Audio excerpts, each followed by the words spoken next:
विवेक यादव जी, गाजियाबाद से। राधे राधे। राधे राधे महाराज जी। महाराज जी, परीक्षा में कुछ असफलताओं के बाद मन व्यथित रहता है। एक तरफ लगता है कि मैं कहीं अपने साथियों से पीछे छूटता जा रहा हूँ, दूसरी तरफ लगता है अगर सफल नहीं हुआ तो मेरा क्या होगा महाराज जी। ऐसे में महाराज जी मेरा मार्गदर्शन करें कि हाँ मैं कैसे। बिल्कुल, ये नई अवस्था में ये सोच तो होती है।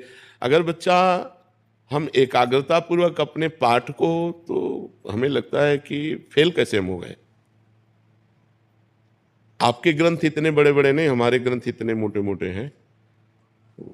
स्वाध्याय हर चीज का 10 साल पहले पढ़ा होगा, अगर वो बात पूछोगे तो अभी 10 मिनट में पूरी उसकी व्याख्या करके बता देंगे।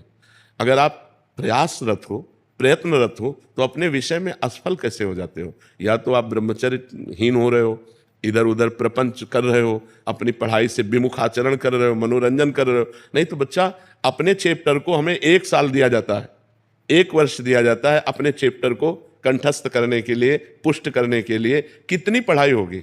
बिल्कुल, मतलब जिस विषय में लगो उस विषय में एकदम। तो हम कह रहे हैं तुम्हारा जो चैप्टर है हम उसे कंठस्थ कर सकते हैं। तो हम इतने कमजोर क्यों हैं कि हम फेल हो जाते हैं। अगर ये हो कि भाई टीचर कोई पक्षपात करता है तो बात अलग है, नहीं तो हम फेल क्यों हो जाते हैं। कहीं ना कहीं हम गलत हैं, हम अपनी गलती को सुधारें।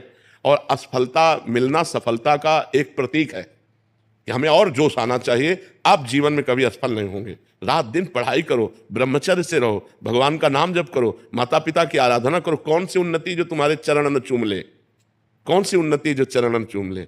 इसलिए हमें तो लगता है कि हम अपने धर्म ग्रंथों को ऐसे याद किए हैं जैसे काका का गा नहीं याद किया जाता, ऐसे याद। उठते बैठते चलते फिरते जो पद है, पूरी 84 जी, पूरा सुधा निधि जी, पूरी सेवकवाणी, पूरी स्फुटवाणी, उसे जिस विषय में लगे तो अपने विषय में लगे, जिस विषय में लगे तो एकदम लगे। तो आप फेल कैसे हो गए। अपने विषय का ज्ञान आपको क्यों नहीं है। ऐसा तो कोई चैप्टर प्रश्न दिया नहीं जाता जो क्लास का ना हो। मान लो आप 12वीं में हैं तो 12वीं के क्लास के अंतर्गत ही आपको दिया जाएगा। ऐसा नहीं है कि आपको आगे का दिया जाए।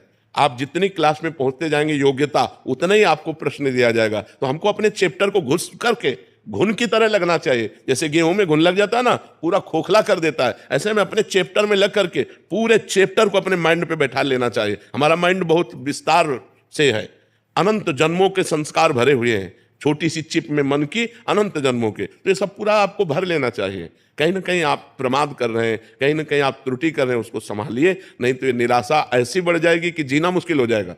बच्चे अभी बच्चे हैं ना, अब जैसे देखा कि जैसे इन्होंने कहा हमारे दोस्त सफल हो रहे हैं, तो दोस्तों के सामने नीचा, घर परिवार में जाने पर कि यार हमने यार इतने रुपए लगाए और तुम फेल हो गए यार, ठीक नहीं है। अब वो अंदर से इतना घुट जाता है कि उसे एक